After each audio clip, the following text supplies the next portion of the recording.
نحمده ونصلي على رسوله الكريم اما بعد فاعوذ بالله من الشيطان الرجيم بسم الله الرحمن الرحيم رب اشرح لي صدري ويسر لي امري واحلل عقدة من لساني يفقهوا قولي.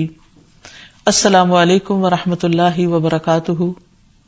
ناظرین، پروگرام دعا کیجئے کے ساتھ آپ کی خدمت میں حاضر ہیں. آج ہم انشاءاللہ آخرت کی بھلائی کی دعاؤں کے موضوع پر گفتگو کریں گے. آخرت، آخری دن جس کے بعد کوئی اور دن نہیں. آخری زندگی جس کے بعد کوئی اور زندگی نہیں، یعنی وہی ہماری ہمیشہ ہمیشہ کی زندگی ہے، وہ ہمارا انجام ہے. اس لیے ہم سب کو اس کے بارے میں فکر کرنی چاہیے، کیونکہ وہ شخص کامیاب رہتا ہے جو اپنے فیوچر سے متعلق سوچتا ہے، جس کی فیوچرسٹک اپروچ ہوتی ہے لائف کے بارے میں. ایک مومن کو صرف اپنے آج کی فکر نہیں کرنی چاہیے کہ آج کا دن کیسے گزرے گا، یا میرا یہ وقت کیسے گزرے گا، یا میں اس وقت کیسا فیل کر رہا ہوں، خوش ہوں یا غمگین ہوں یا بور ہو رہا ہوں. نہیں، کیونکہ یہ وقت تو گزر جائے گا، لیکن وہ وقت جسے گزرنا ہی نہیں، پھر ہمیشہ کے لیے وہیں رہنا ہے. اس وقت کی فکر کرنے والے ہی عقل مند ہیں، اور اس کی تیاری کرنا ہی ہم سب کی بھلائی میں ہے.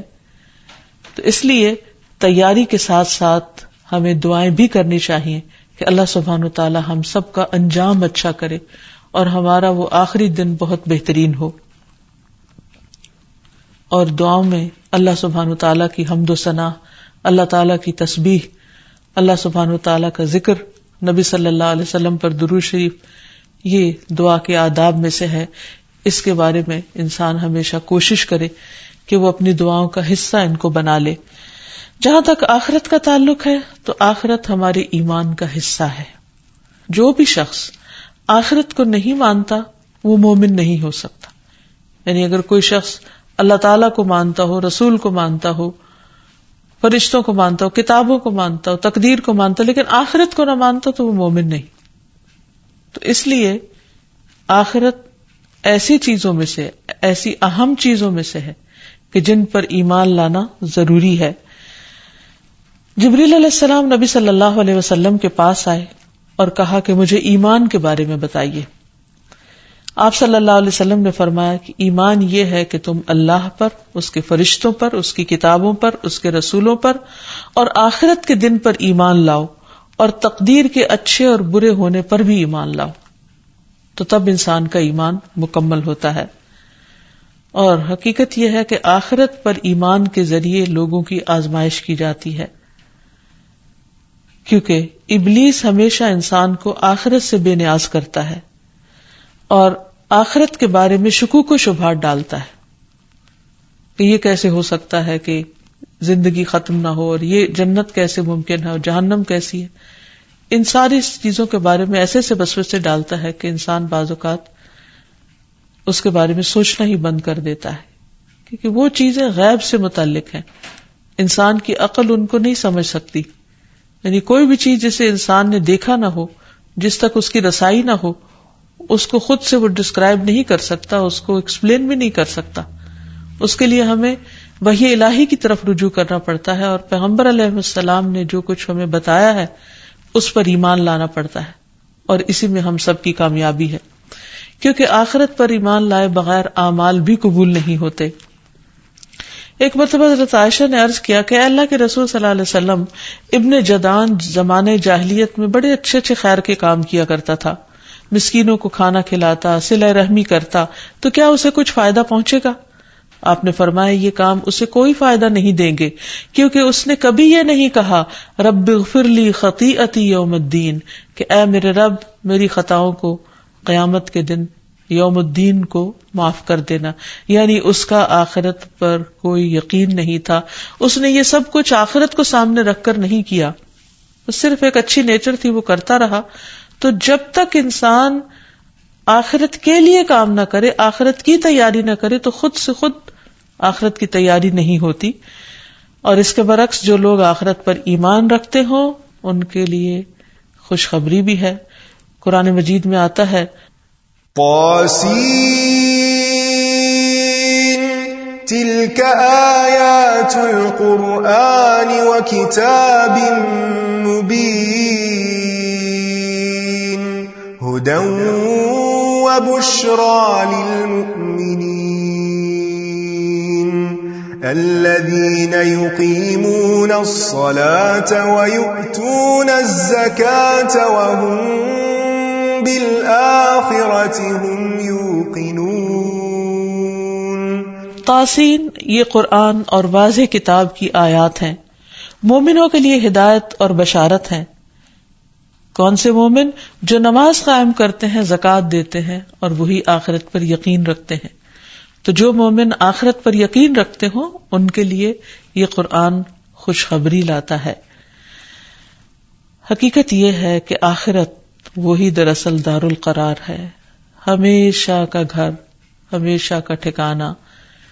قرآن مجید میں آتا ہے انما هذه الحیات الدنیا متاع وان الآخرۃ ہی دار القرار۔ یہ دنیا کی زندگی تو معمولی فائدے کے سوا کچھ نہیں۔ یہاں انسان کے پاس قارون کا خزانہ ہو تو بھی وہ کتنا استعمال کر سکتا ہے، کیونکہ بالآخر اسے دنیا سے چلے جانا ہے، اور یقیناً آخرت ہی رہنے کا گھر ہے، اور اصل زندگی آخرت کی زندگی ہے۔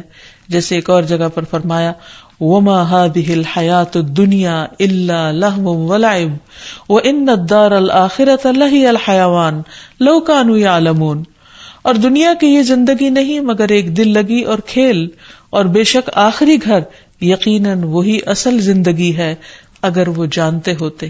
یعنی ہم سب زندگی اس کو نہ سمجھے، زندگی تو وہ ہے جو کل شروع ہوگی، اور وہاں سے پھر انسان کو کہیں اور آگے نہیں جانا، اور وہاں کی عیش ہی دراصل اصل عیش ہے، اصل زندگی ہے، اور وہاں کی تکلیفیں ہمیشہ کی تکلیفیں ہیں۔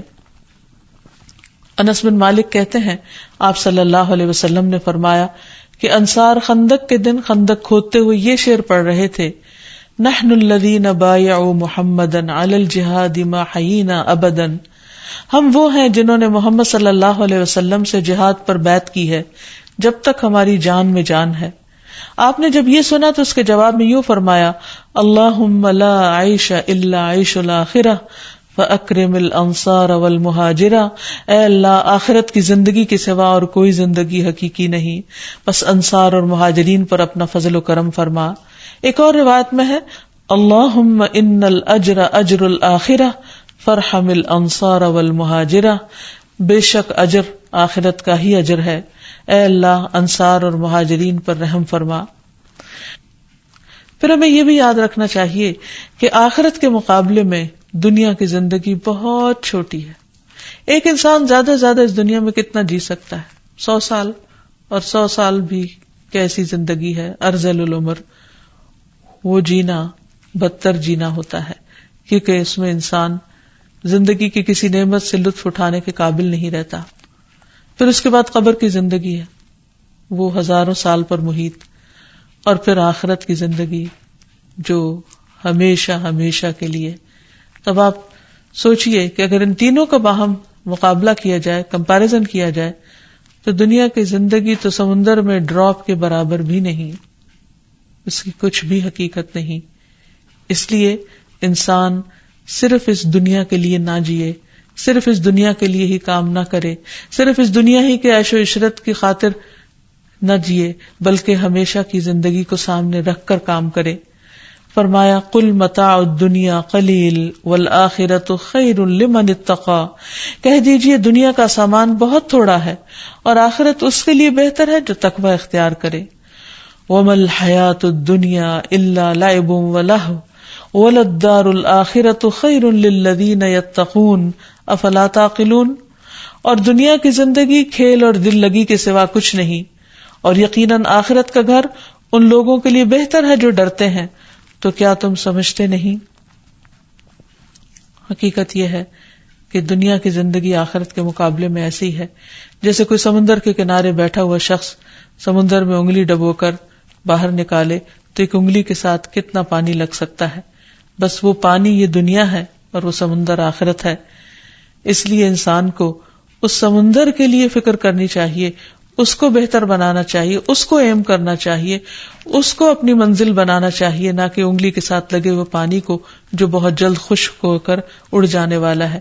لیکن انسان کی نیچر یہی ہے کہ وہ جلدی ملنے والی چیزوں سے محبت کرتا ہے اور آخرت کو بھول جاتا ہے، جیسے قرآن مجید میں آتا ہے بل تؤثرون الحیات الدنیا والآخرۃ خیر وابقی، بلکہ تم دنیا کی زندگی کو ترجیح دیتے ہو، حالانکہ آخرت بہتر ہے اور ہمیشہ باقی رہنے والی ہے۔ تو اس لیے جو شخص آخرت کو اپنا مطمع نظر بنائے گا اور اس کے لیے کوشش کرے گا وہی دراصل کامیاب ہوگا۔ اور دوسری طرف یہ بھی یاد رہے کہ جو شخص آخرت کے لیے جیتا ہے پھر دنیا کے مسائل اس کو مسائل نہیں لگتے، دنیا کے غم نہیں لگتے، دنیا کی پریشانیاں اس کو بہت چھوٹی لگتی ہیں، کیونکہ اسے معلوم ہے کہ یہ سب کچھ بہت جلد گزر جانے والا ہے، ختم ہو جانے والا ہے۔ اور عقل مند وہی ہے جو آخرت کے لیے تیاری کرے۔ ابن عمر کہتے ہیں کہ میں رسول اللہ صلی اللہ علیہ وسلم کی خدمت میں تھا کہ ایک انصاری صحابی آئے، انہوں نے نبی صلی اللہ علیہ وسلم کو سلام کیا، پھر کہا اے اللہ کے رسول، مومنوں میں سب سے زیادہ افضل کون ہے؟ آپ نے فرمایا جس کا اخلاق زیادہ اچھا ہو۔ انہوں نے کہا کون سے مومن زیادہ عقل مند ہے؟ آپ نے فرمایا جو موت کو زیادہ یاد کرتے ہیں اور اس کے بعد کے مراحل کے لیے زیادہ اچھی طرح تیاری کرتے ہیں، وہی عقل مند ہے۔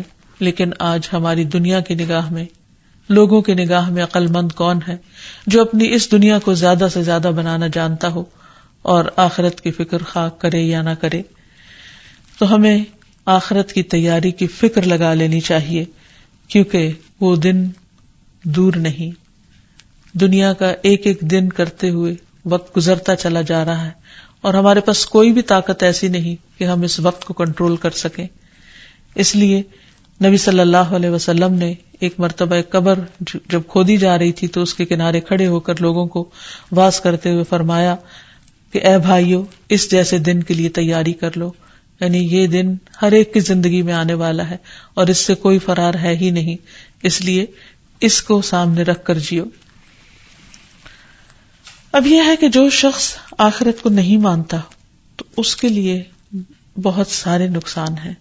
ان میں سب سے پہلا نقصان یہ ہے کہ انسان سیدھے رستے سے دور ہو جاتا ہے، کیونکہ جب آپ کو اپنی منزل کا پتہ ہوتا ہے تو پھر آپ اسی راہ کو اختیار کرتے ہیں جو اس منزل تک آپ کو پہنچاتا ہے۔ لیکن جب آپ کے سامنے کوئی ہدف ہی نہیں، کوئی ٹارگٹ ہی نہیں، کوئی منزل ہی نہیں، کوئی مقام ہی نہیں جہاں تک آپ کو پہنچنا ہے، تو پھر آپ ادھر ادھر بھٹکتے رہتے ہیں۔ تو اسی لیے اللہ تعالیٰ فرماتے ہیں وَإِنَّ الَّذِينَ لَا يُؤْمِنُونَ بِالْآخِرَةِ عَنِ الصِّرَاطِ لَنَاكِبُونَ، اور بے شک وہ لوگ جو آخرت پر ایمان نہیں رکھتے یقیناً اصل راستے سے ہٹے ہوئے ہیں۔ پھر اسی طرح ایسے لوگوں کو اللہ کی بات بھی سمجھ میں نہیں آتی، یعنی جو آخرت کو نہیں مانتے وہ قرآن مجید کو بھی سمجھ نہیں پاتے۔ ان کے سامنے جب قرآن کی کوئی آیت پڑھی جاتی ہے تو وہ اس کو سمجھ نہیں سکتے۔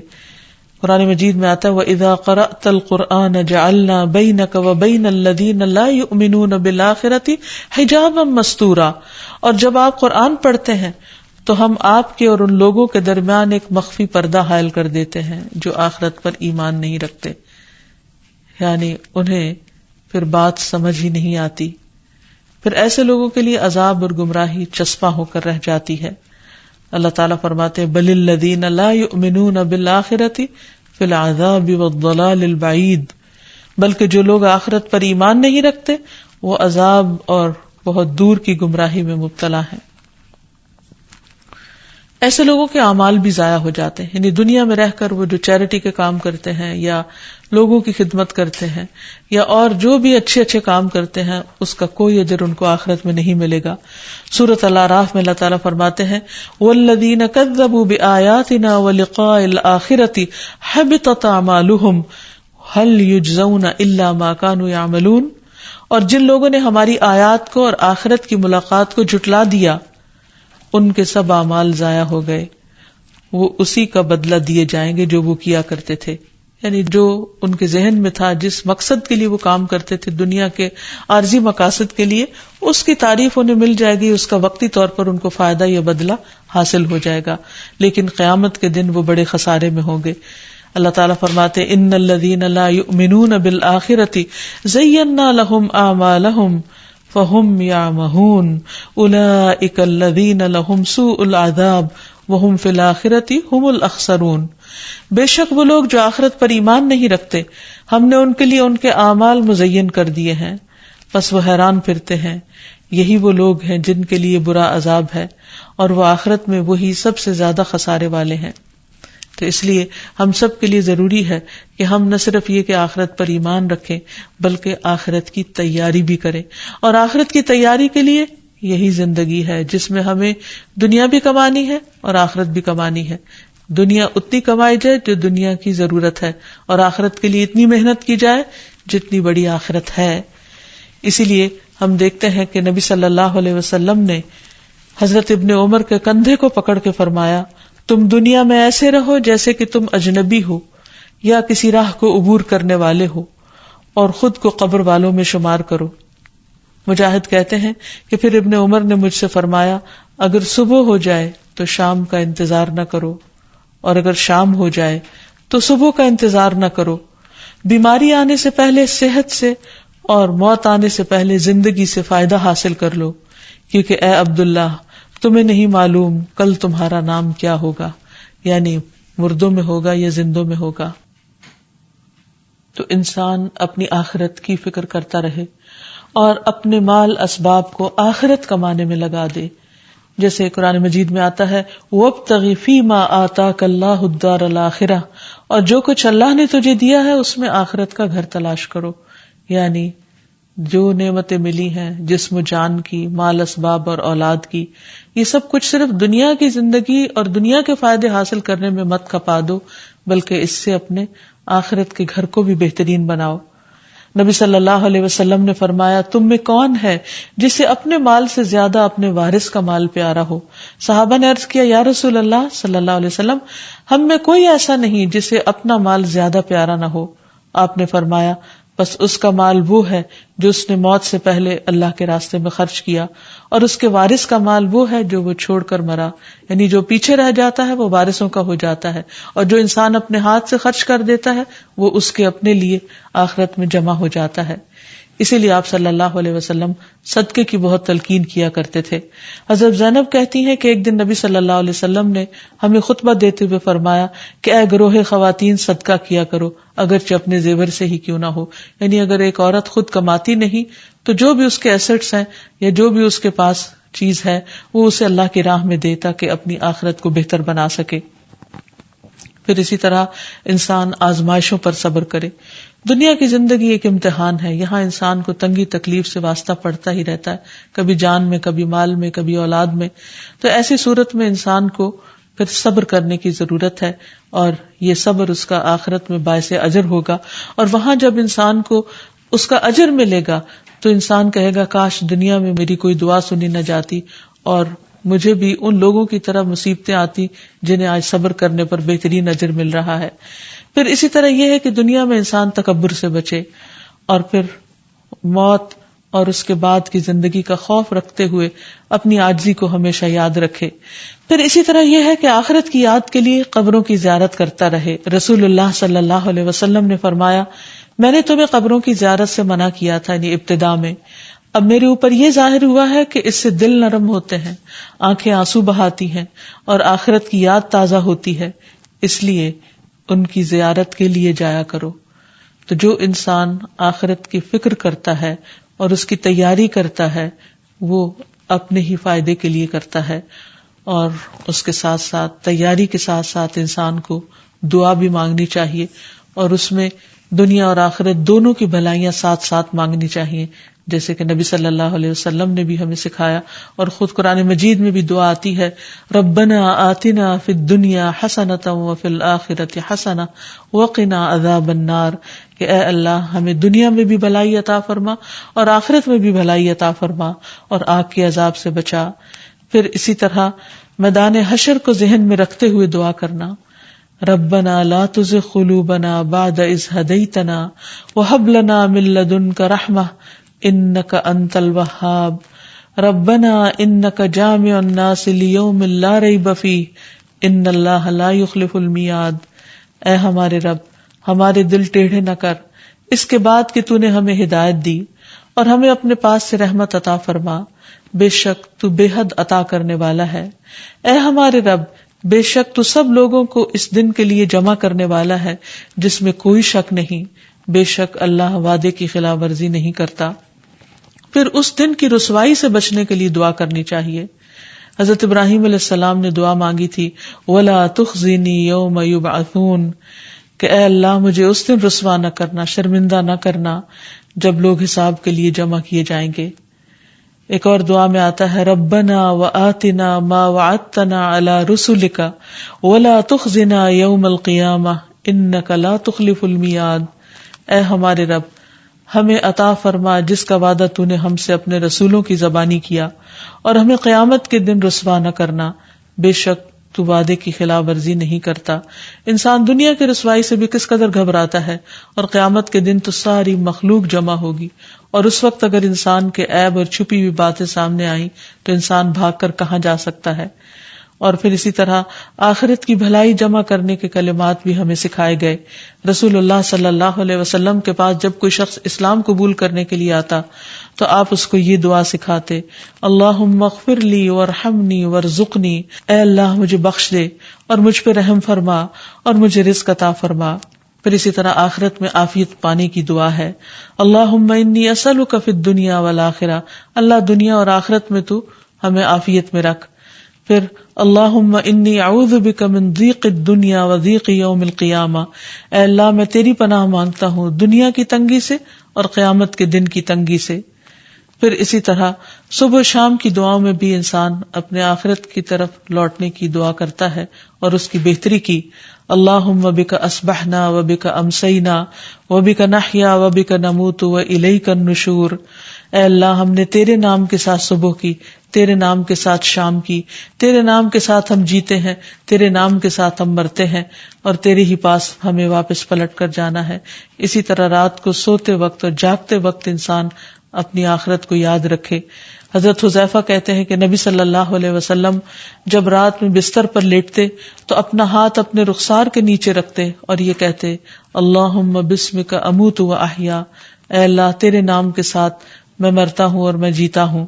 اور پھر جب بیدار ہوتے تو فرماتے، الحمدللہ الذی احیانا بعدما اماتنا و الیہ النشور، تمام تعریفیں اس اللہ کے لیے ہیں جس نے ہمیں زندہ کیا اس کے بعد کہ ہمیں موت دے دی تھی اور تیری ہی طرف پلٹ کر جانا ہے۔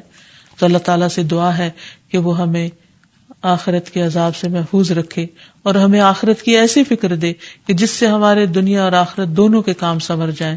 وآخر دعوانا ان الحمد للہ رب العالمین۔ دوسرا پانی لے۔